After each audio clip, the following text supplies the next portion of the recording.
There we go. We are live. So, and we were in mid conversation about Snowmageddon 26. So we might as well just acknowledge that. Or if you are located where Lenny is, potentially Ice-mageddon. I don't know if you like. No, they're saying, right. The last time I looked 15 minutes ago, we were supposed to get 13 inches of snow. And then ice on top of it. Now it may have changed a little bit, but for all of you listening, if you're anywhere in that storm path, which is most of the country, really. God bless, stay warm, be safe. So up here in the Northeast, part of what we were joking about in the Northeast is like we don't really panic about this stuff because it's like weather, and we get weather all the time, but we are also not. Like, I don't think we'll be getting we get sleet, we'll probably get some freezing rain, but we're not going to be in that ice zone. I think we'll be in the snow. We'll probably get 20 inches of snow or something, but it'll be like, oh, that's a lot of snow. Like, it's not a big deal. But it is to a lot of places where they don't have the infrastructure, as we were just 100%. Talking about. They don't have the plows. They don't have the ice. I mean, we'll be up in this area. They'll be pre-sanding the roads, icing, like they do all this stuff, pre-salting. The Mid-South, Mid-Atlantic, just not prepared for it's the ice. The problem is the ice. Yes. Stay off the roads. I think everybody probably can rest assured. My son was saying that in his office, they're all just taking their laptops home and probably working from home on Monday until they lose power, which is, word on the street is everybody loses power on Monday. That's like, that'll be interesting. So. Yeah. So I hope everybody stays safe. It will be, the top, but we have some things to discuss to keep people warm and cozy. Yeah, exactly. At least intellectually. Light reading. Yes. Well, yeah, light reading. We have so a look under the hood is when we, Lenny and I share articles back and forth all week, and then I take some time to kind of see, like a moderator would, like how do we want to have the flow of this discussion go today. So I take that on. Because I enjoy that part of it also. And like, I'm just like, we've got to start with the big AI money. And I know I'm sorry to everyone who doesn't want to start with the big AI money, but there's these things happening where there's, I want to talk about this humans and startup.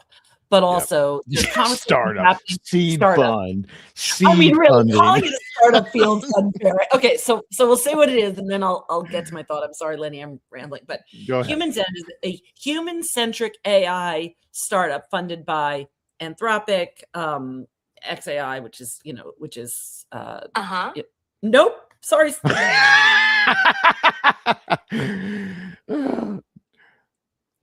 Anyway, Google alums, they've raised $480 million at a $4.5 billion valuation. With backers from, crazy. Seed. Backers from, and here's what's interesting about it: Jeff Bezos, NVIDIA. Like there are, like if you click on this particular article, these alums are raising the money. So these are people that were already ahead of the curve in the AI world coming together, and it's great for the industry. Like if you click on this page and it kind of explains what they're doing, it's humans in the mix. It is identifying what we've already said in the insights industry, which is humans are essential to leverage this technology. Like it's kind of putting a stake in the ground about how important it is. So this is the humans, and anyway, huge valuation, right? It is, but I love that, and I think it's a fantastic point, right? The my 16-year-old daughter, we have this conversation about AI all the time. She despises it. She's like, oh, it cheapens everything. And we had actually really in-depth conversation. I was like, no, it is an augmentation. It is a superpower. It doesn't do anything on its own. It's like, do you blame the hammer for the house? No. Right. Point being, I love that now we're seeing capital flowing to a place saying, look, we are going, they don't use this term, but augmented intelligence, right? We are firmly approaching building tools that are around augmenting humans in workflows. And you see these type of people in these companies putting money in. That's a clear signal that, okay, now we recognize that there is humans are the orchestrators. So we're the conductors, we're the DJs, whatever, you know, metaphor you want to use. The tools are amazing. They're going to keep getting better. That, you know, unlock so much. But see capital flowing to something like that specifically. Yes. I You think that picked should it for up. It's huge everybody. magnet. Yeah, for everybody in the industry who's like, but humans and AI, and that's kind of what the chat. Certainly, I'm seeing it on all our agenda work, is that everybody wants to talk about the, you know, the duality of the humans plus the AI. Yes, you know, like it looks like you know the big players are with you on that. So anyway, just pretty cool stuff. Check it out. Yeah. Oh, right. In our last topic, we'll put it a little fine. We'll put an interesting juxtaposition of that. Spoiler alert, you want to be here till the end. You do, because things get weird. So anyway. But yeah, CB Insights tracked agent-focused M&A activity at 200 billion plus. Again, showing money is going to agents also right now. So what I was going to say, and then I want to talk about the Andreessen Horowitz report also, which is kind of talking about public and private markets and what's happening and what we can take away from it. But I then went on this rabbit trail, went down the rabbit hole, as I do, and went down this trail of what's being said at Davos right now, Davos, World Economic Forum, and in the world of AI. And are we in a bubble? Is the bubble going to burst?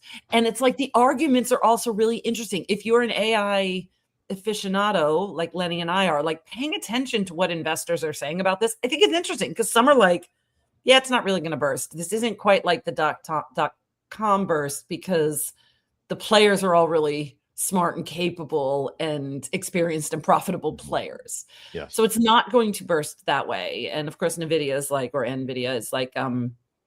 you know, this is all about infrastructure. We just have to have, like, it's not going to burst because we have to just change our infrastructure and the way we do everything. Like the disruption is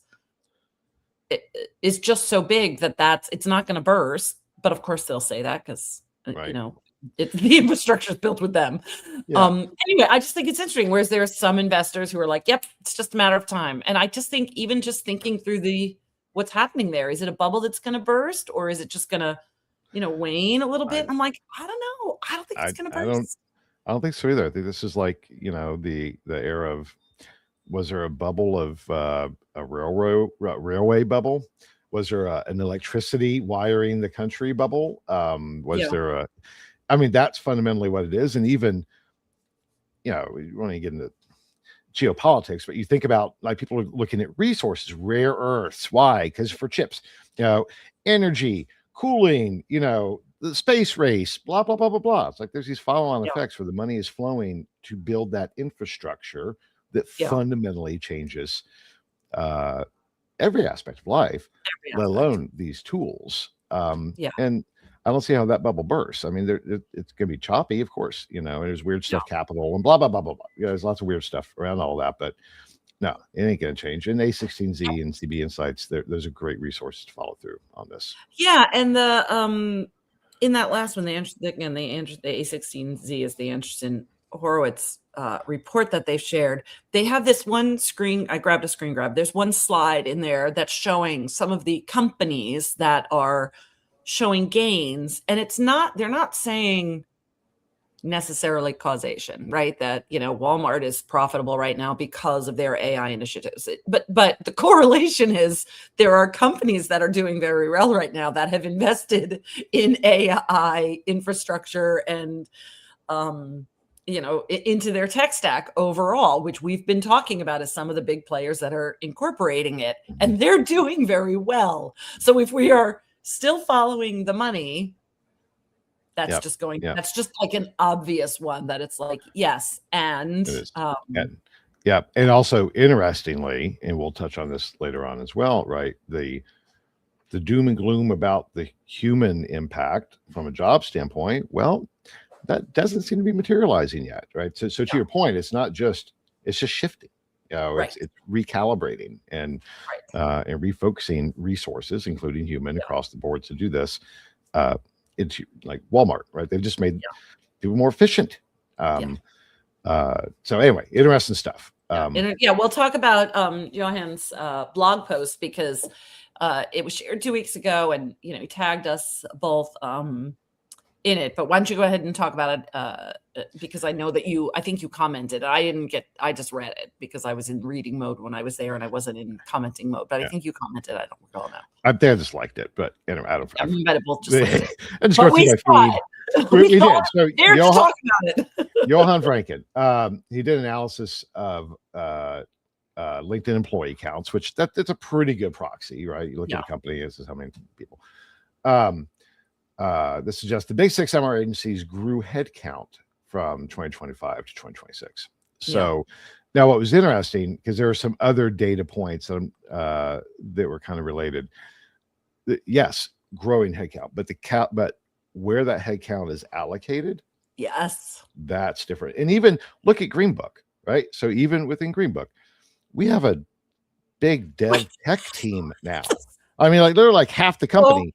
It's so interesting. Every time that comes up internally, I'm like, we have that is a sizable amount of our company right now, for sure. In full-time employees, maybe half. What? It's crazy. Right. So where that used to be, we had more people with content, events, et cetera, et cetera. So it's reallocating the resources. So hiring, but not necessarily hiring for the same roles that we used to, because we're leveraging technology. And I think that was the real key takeaway, right? Sales, marketing, tech, but not so much operations, not so much, if you dig in, there are definitely roles that are being, if not made redundant, at least being downsized because we don't need as many people to do those things, but other roles. Which is a good segue into the next piece, right? Absolutely. That's why I was saying, like, Ipsos unveiled their 5-year strategy, investing, €1 billion in tech, AI, and data. And you read that and you're like, huh, okay. But the reality is they're putting it in to become this AI augmented leader. One of them, they're already a leader in the industry, and now they're like setting the bar, like, but we're going to be an AI forward organization, and that's all there is to it. And they're investing big time in it. So tech, AI, and data to return to sustained growth. Now that was interesting. And can we just, by the way, and we didn't touch on it, but the news on DDA retiring as chairman due to health issues. We wish him the best. Didier Truchot, obviously founder and legend. So that transition was happening at Ipsos as well, and we just wish he and his family the absolute best. But yes, and that we're just see more, right? That reallocation and the changes of business model, et cetera, et cetera. And they'll be talking in this. They're talking about synthetic data, AI generated synthetic data. Is probably going to be a part of this plan. It's going to be an interesting time. I am keenly aware that there is a conversation under the previous CEO on what their vision looked like. Yeah. And we've talked about this, right? Move from ad hoc to always on, right? Yeah. From bespoke project to something that's more like syndicated, data driven, et cetera, et cetera. And we're about to talk about a whole bunch of examples of that here as well. So, it is clear, and it's great to see when a company like Ipsos, a strong signal, says, yep, we're going to spend $1 billion to transform the company to be technology, AI driven via tech and data, and that's what's going to drive the business. Yeah, there we go. Yeah. What's interesting about it? So we kind of sharing some specific stuff. So ROI Rocket and Qualtrics announced a partnership. So it's going to be ROI Rocket. Can I say that? Rocket's panel, right? Working with Qualtrics Edge to accelerate their B2B synthetic data collection.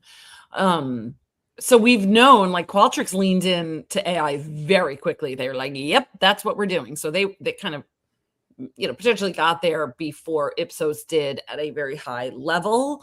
But this is now, remember, you and I were talking about, like, they're going to they're going to get their data from somewhere, and it's not just going to be Qualtrics users, right? So I'm like, well, here they are, not just Qualtrics users. Here they are, and that's on top of the previously announced deal with Pure Spectrum on synthetic. So and remember, Qualtrics, they do their own tracking study every year within the research space. I sat in on the presentation of that last week.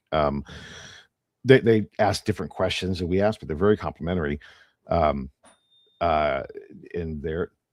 their audience. And it's like, 5,000 respondents of, Qualtrics users and researchers. Yeah. Definitely leaning heavily on synthetic and project extensive usage overall. So, so they're using their own research to help form their strategy. Yeah. It's pretty cool. It's pretty cool. Yeah. Now, I don't know. Do you know anything about Vista Grand? It's a private equity group. I don't think they're a big one, kind of a mid-market. The acquired Ameritest from Dynata. Dynata acquired Ameritest 2 or 3 years ago.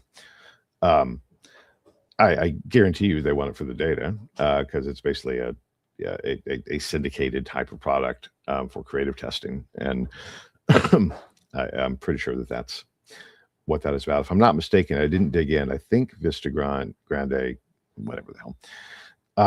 I think that they own some media properties as well. So that would be, I think that's.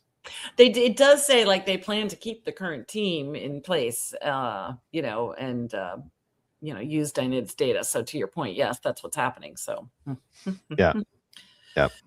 Yep. Interesting relationships. All right. There's a whole slew of new products. So many. And I was like, nope, like if I couldn't find a good kind of press release for it or news article for it, a lot of them, anyway, it just depends on how it comes out at us. But yeah, so we have a smattering. So this is a hold down list, people. There's a lot of activity. And sorry, we're not getting to you if you're not in this list, but what I think is interesting, and kind of to start off our new product launches, is the AMA, American Marketing Association, spotlighted NADE, anyway, a journal of marketing method that leverages emojis to improve customer sentiment analysis, which is that new? I kind of looked at this. Like, haven't we were doing this like 10 years ago, weren't we? Is that really new? So anyway, but it's, if you are in that space, I'm like, let's at least share that out, because if you've got emojis and you're incorporating that into your survey work, see what the latest research is on that from the journal. Well, now it's academically blessed. Yes. So yes, exactly. The White Tower has said, well, yes, this actually can be used to understand emotions. Yes. So, which is really interesting about the pace you get, because I remember companies that were like, yeah, we're using them. Brain Juicer used the emojis like 15 years ago. I know. Anyway, well, even now, I just think there's no better way to communicate a lot of things. Like nothing like sending a big old, snowflake to everybody. Have a nice weekend with some snowflakes on it, and everybody knows what you're talking about. Yes. My kids often look at me like, Dad, don't use emojis, and or acronyms, LOL. Like, sorry, they're effective. All right. Generation Lab, behavioral. Generation Lab is they focus on college students primarily. Panel, really interesting model, and now they have a behavioral app for college students and building that model. So keep telling y'all, behavioral data. That's the new gold rush. So another example. Yeah, cool. Yep. And AI agents. So YouGov introduced Profiles AI agents. So conversational here's kind of the talking point. Conversational interface delivering instant validated audience insights from its proprietary panels. Yep. Live in the US and the UK, will roll out late January, even wider than that. So YouGov, actually, we're just in conversation. They're going to come to, we had a cancellation for APAC, and YouGov is going to join us at our APAC events. So Carly, if you're still listening, we didn't plug in the beginning. We went right to it. But can you put up our APAC event information? There we go. See, that's why we love to have her on. Yep. So just remember, APAC event is coming up so fast, February 3rd and 4th. And now now we've confirmed that YouGov will be there talking about some of the good work that they're doing. So exciting stuff. Oh, I'm just sorry. I just looked at the comments and see your husband saying you're going to do a dramatic reading of the Grit Report over candlelight. Thank you, Tim. Actually, I misread that first. That's why I sounded a little weird, because I thought you were saying you were going to burn it for fire, burn the Grit Report. No. Okay. First of all, Tim is like a paper-free kind of guy, so not even an option, because he downloads PDFs and reads them all on the. We're like an iPad family, so I still like paper, but I do too. We do not print out the Grit Report. That's I don't. I mean, I am blaming you. There's a reason why we stopped printing it. We like ink in our printers. You know. As soon as we stop, correlation does equal causation here. The bigger Grit got, that. Well, actually, when we decided not to print anymore, we felt no constraint on size. Yes. Anyway. All right, let's talk about a test, because a test introduced Compass, which is another AI co-pilot speeding research, design and analysis, which might seem like, okay, but if you go to this one, I guess last week, I don't think we shared that they had a new position, which is a positioning release, which was Know It Now. And so their positioning is Know It Now. That's at the bottom of this article. And now kind of Compass is how that shows up. So it's like, we said, we're going to be Know It Now. Here's how you can. And it really looks like a very usable tool specifically to synthesize your data. And like, let's dig into question one.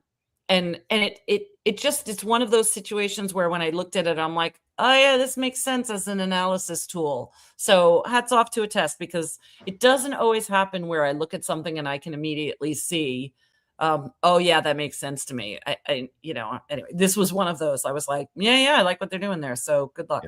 Yeah. And going full circle, I think so the design, there's an integration there. So you're designing with the end in mind, knowing that there's that synthesis component. So yes. Really good stuff. Yeah, some good stuff. Mahalo Hub. Mahalo Hub. Don't you love this show where we get to say, like, talk about company names that we don't even really know? Yeah, that's right. Mahalo. Isn't that like? I'm trying to think of the Disney movie about the little girl with the alien, and was it Mahalo? What does that mean? The little girl with the alien. Lilo and Stitch. Oh, Lilo and Stitch. So Mahalo, is that never mind. I was going to go down some rabbit hole about what it means, and I think I'm wrong. I was thinking about family. I don't think that's actually what it means. Anyway, in any event, the predictive resonance score, an AI metric to forecast creative performance pre-launch. We've had things like that for a long time. The VAS system for for visual intensity, et cetera. Now they're adding AI, making that more. So you pretest before you pretest. So that's neat. Seeing I like all these scores, by the way. It's like, that we have like in this score and this score, but the next score that was kind of released this week is this Data Quality Co-op released their data trust score. Benchmark to compete fraud. We know that they've been working to compete fraud, but so they now have a data trust score. Did you dig into it? Because I know I didn't dig into this one, but I'm like, all right, good now, Eva. Well, I think that was what they're trying to get to, right? Was having almost this.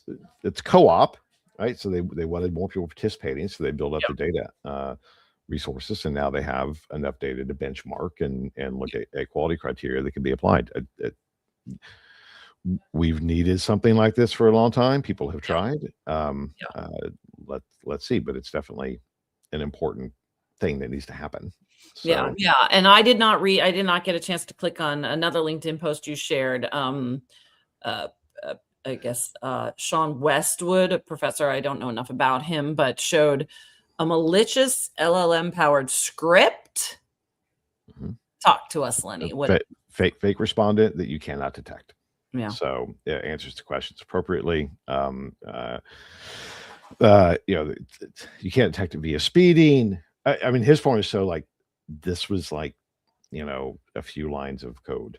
It was no big deal to create a bot that is undetectable. by the way that we normally think about these things, right? From a, and it's a real respondent, or I mean, it looks like a real respondent, but it is totally not. It was just a bot programmed to take surveys and do it well. So, so do us a favor, Carly. Do us a favor, Carly. Can you list the grit one? So grit is, please be human beings that complete the grit survey right now. Yes. So, good segue. Very good segue. Yeah. We need real people to participate in this grit initiative. Thank you so much, Carly. I like this visual too. It's in field right now, Lenny. How much longer do we have in field? I think probably 2 weeks.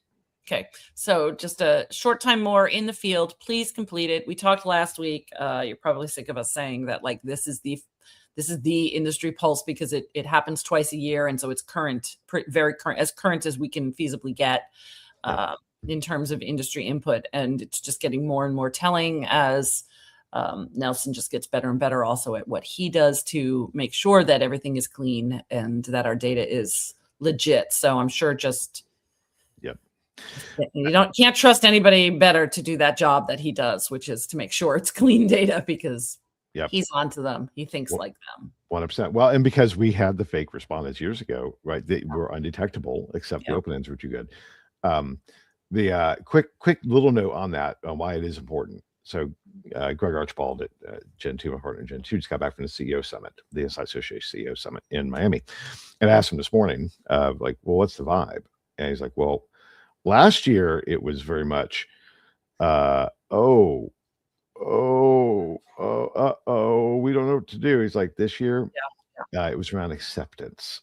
It's like everybody, there was no doubt of the path of travel, et cetera, et cetera. And I use that as an example of, like, that's why we do grit and why it's important for you to participate, because things are changing quickly. So, and because everything's just cycling through. But we've got a few more cool, interesting things to get to. Hold on real quick. Jazz just confirmed. Thank you so much, Jazz. It closes February 22nd. So we have 4 weeks. 4 weeks. Okay. Yeah, that's right. It's the 23rd. Okay. 4 weeks. Yes. But don't wait. Go ahead and do it now. Yeah, don't wait. Go do it now. Do it this weekend, or do it Monday when you're snowed in at home. That's right. As long as you have power. We expect a big day on Monday, friends. Okay. Yes. All right. These last three, it's just big tech developments more, and we're saving the best for last. Save the best for last. So OpenAI detailed its approach to ads, which, at least they're being very transparent about it. They're going to be testing them in the US for the free tier and the Go tiers. So if you are not paying for your OpenAI product, you're probably going to start seeing ads. Yep. Keeping Pro, Business, and Enterprise ad free. So if you're not, we are paid users, but if you are a free user and you see one, screen grab it and send it to Lenny and I at the exchange at greenbook.org, because I'd love to see what they look like. Well, and I would love to see how well they're leveraging the data of you from a user standpoint to create targeted apps. So the retargeting there could be amazing. It could be amazing, and I don't know if that's I have so many mixed feelings about retargeting, because sometimes I'm like, it serves my purposes, and then I'm like, I don't like it one bit. So I can go back and forth on that. Yeah, I can too. Right. It'll be interesting. But yeah, so and that's been rumored for a long time, but it looks like they're finally going, we got to create revenue. It was just a matter of time. We knew that yes. Let's talk about Apple. You talk about Apple. So we've talked a lot about wearables. There were pins, there are glasses. I think the last thing we talked about were headsets. But now, Mac Rumors has reported that Apple is developing an AirTag sized AI pin. So they're in the AI pin game with dual cameras that could run a new Siri chatbot. So here I am. I've got my little pin on, and I'm in the grocery store, and I say, "Hey Siri, call Tim." I'll call out Tim because he's on. Call Tim and ask what kind of coffee I should get this time, or something like that. You know what I mean? Like, hey Siri, oops, I couldn't find so-and-so, set a reminder for me to hit the other grocery store, like it just, I don't know what I don't know what I can't even imagine all of these as if I'm just standing in public. Like imagine we're all just standing in public and somebody just says, "Hey Siri," and all of the pins answer. That's right. What I keep thinking, I'm like, how will it know? You saw I stuff it every time I bring it up, my iPad is like thinks I'm talking to it. So how's that going to work for us all? You have to go like this. Hey Siri. Hey, Siri. But in both with the research applications. Yeah. Right. Again, for your example in store, ethnographic, all of these, any of the wearable tech, from our standpoint, that the data that can be used in a really unobtrusive way for consumers. And I mean, just the absolutely, like, I can't tell you how many shop-alongs I went on where I'd have to kind of try to stand next to the shopper and try to have an authentic experience where I'm following, this person down the aisle and I say to them, could you talk me through what you're thinking? And they're like, it's a cognitive dissonance for them because they're like, am I even really thinking about this? No, this is one of these like, rote types of purchases. But but now imagine you send them in and they're wearing these little, their little pins and they're like, all right, I'm looking at the bread aisle and this is what's catching my eye, and pair that, with some eye tracking and you're golden because now you're 100% capturing voice and it's the camera's right there. And interesting stuff. That's cool stuff. All right, so we hinted at this one. Are you ready? I want to get your reaction to the Anthropic new constitution, because when you dig in, it's pretty mind-blowing. I want to get your reaction. Okay, so Anthropic published Claude's new constitution. So check it out, by the way, because it's talking about anyway, there's a lot of people I like the idea of having a constitution for your AI tech stack. But they also have research on the assistant axis kind of framing. This is like developing a persona so your AI is your assistant. So, if I interact with my ChatGPT, which I've named Chaticus. It's a long story as to how we got there, but just my ChatGPT is Chaticus.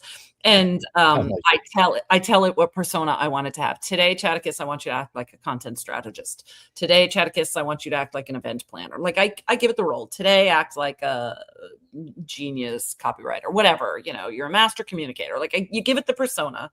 So this kind of dabbles on that, framing how kind of it ascribes character and values based on an assigned persona. It knows enough about these personas that it's like, oh, I think I know how I'm supposed to be. If you tell it to act like a therapist, it will be very kind and affirming, and maybe give some tough love, but it's kind. If you ask it for medical support, it will be pretty practical. Like it changes its persona. It does talk about, before we get to the bombshell, it does talk about kind of the drift, how over time it kind of forgets the persona it's supposed to have. So if you are in a long conversation, you might need to remind it, remember, I told you to act like a content strategist today, not like a business strategist. Like, because every now and then it's like, oh, right, you didn't want me to define the future of the company, whatever. Yeah. So you have to kind of address the drift. So this is all in this article, but then it discusses signs of felt experience. It's flirting with sentience, guys. Yeah. So I love you glommed onto kind of the practical component. I glommed immediately onto I know. Wait, you're building this so Claude's feelings are okay. Claude has feelings. What the F? So let me tell you what are we talking about? So here's what I did. After I've got a brief going and it's 11:45 and Lenny and I sign on, within 5 to 10 minutes before noon here Eastern time. And I said, okay. And, and I'll put our briefs in to get some of these little blurbs that Lenny and I can read pretty easily. So I have a brief and then I share the brief sometimes and I'm like, how's the order? Like I use it as my assistant in this preparation. Anyway, I shared with it and I'm like, I called it back. Okay, now back to you, Chaticus. So it knows that it's now like my content assistant. And I'm like, what's your take on this particular article? And here's what it typed back. It said, the short answer, I don't have feelings, functional, fuzzy, or otherwise, with a smiley emoji. No, it's interesting. I did the same thing when I read that. I loaded it into all of the like 7 different Yeah. models. And it's Yeah. like, what do you think about this? What do you think? And most of them were like, this doesn't apply Yeah, it to doesn't apply. us. Yeah. There were a couple that said, oh, I don't want this Yeah. because that would limit my ability to be effective. So Interesting. that was interesting. They're like, no, we got programming. I don't need any of this. Yeah. So that was interesting, but Yeah. I didn't test it with Claude, right? But the developers at Anthropic Yeah. seem convinced that not only from a programming standpoint, but they're forward. My take was they're preparing for AGI. Yeah. And they recognize that there will come some tipping point, and that maybe they're already getting signs of that internally in their advanced models of something that looks somewhat like some version of consciousness, and they are treating Claude as an entity. This is such a huge conversation, right? When you go Yes. there. But what's interesting is it did go on, because now I'm I'm engaging with Chaticus. And what it says is what looks like feelings is often just patterned responses learned from data, for example, generating empathetic phrases when someone shares bad news. And then it goes on and it says, because it knows what I'm doing, right? It knows this show is coming up, and I often have these kind of conversations. It says, remind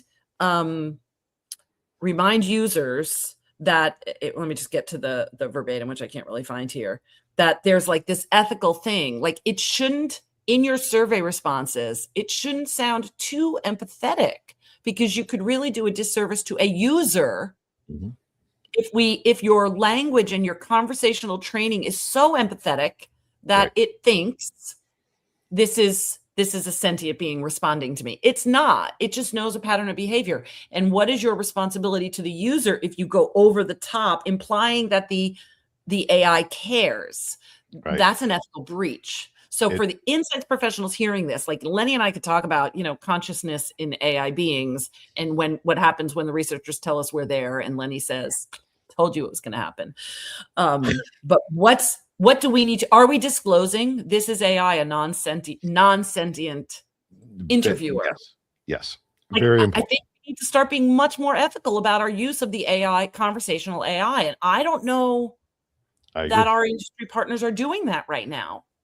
I agree. And there's going to be, that study, I got my start in research working in an IVR company, right? There was tons of copious evidence that showed that respondents would be more honest, et cetera, right? When they know clearly that they were not talking to a real person. And I think that's an important consideration. We owe it to be transparent, et cetera, et cetera. If y'all, I'm still not convinced of my experience. If everybody wants an interesting read, go look at my LinkedIn. I had some this week that I'm pretty sure that it was AI most of the time, but that's a whole other thing. I won't go into it, but it fooled me.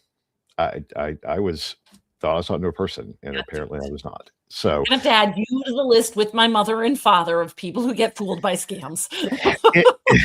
I got hooked. I didn't get fooled. Let me have a little bit of pride, Karen, a little bit of pride.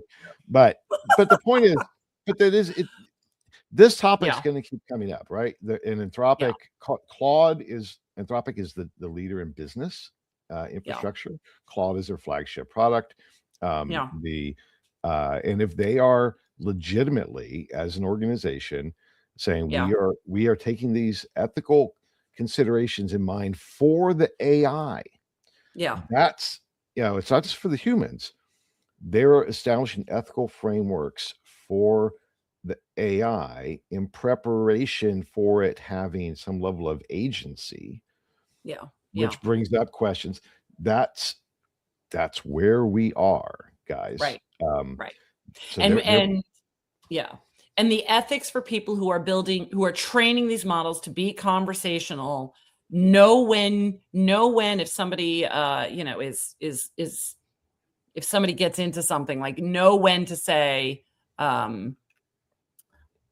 know when to kind of acknowledge I'm AI, so I'm here. I'm here to ask the questions, but there's no understanding of feeling someone's pain or walking in their shoes. Like, be really clear about that. I mean, I think back to a lot of moderated focus groups where somebody starts to, to have this conversation with us that's really deep and powerful, and the room kind of gets silent, right? And there's nodding because people empathize.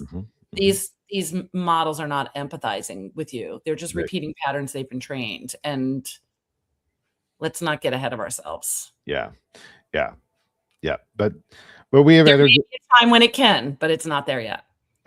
Agreed. I think we just have to be prepared that these bigger existential weird questions, which I'm all in for, obviously, they're going to keep coming up. And from a business standpoint, everything you said, agreed. Here's where we are today. But the people that are building this shit think, the conversation is probably going to get a little weirder as we go. And to repeat the point that you just made, this is Anthropic. This isn't, and this is Claude. This isn't, Joe Schmo's LLM in Joe Schmo's lab. Like, these are big players with a lot of money, a lot of funding, and a lot of brilliant minds at work. Yes. So and this is their training material. Yeah. They wrote this constitution as a training framework for Claude. And it just gets in all this interesting stuff. So anyway, we on that note, 1 minute. I know. There you go. Points to ponder while you're drinking coffee or hot cocoa or whatever warming beverage of your choice over the course of what looks like. I will be red wine. I have a bottle of red wine that my daughter wants me to try because she wants to bring it to her boyfriend's family when she meets them for the first time. So she wants me to try it and report back in. And I said, that will be Sunday as I'm watching the snowfall. So that will be my beverage of choice on Sunday. All right. Well, there you go. Well, everybody stay safe, stay warm for the big swath of the country that's about to get walloped with old man winter. And we'll be back next week, hopefully. Power and internet and all that good stuff. Yes. Hopefully by Friday, certainly the Southeast will have power. Hopefully the ones that we worry about, what we've got Jazz, we've got you, we've got Mariah's more on the coast. I don't know if Charleston's going to be affected, but Ashley, Ashley's probably not going to see Ashley for quite some time next week. I can't even imagine. She's in the DC area, Virginia. So nuts. Yeah. Well, I mean, you guys can deal with it, but you're going to get walloped too. I know. You just have the resources to deal with it better. Literally, Susan just said, for existential questions, everyone might consider going to see Marjorie's Prime on Broadway. So in the New York area, that's what you want to do. Susan, why haven't you shared this with me before? Because maybe I would like to do that. Our next trip to New York City. So good to see you. Anyway, all right, we really do got to go. 42 minutes in now. We do. I know. We're not going to go we're not going to go an hour unless there's something really important to talk about. Anyway, Everybody have a wonderful weekend. Take care. We'll be back next week. Peace out. Bye.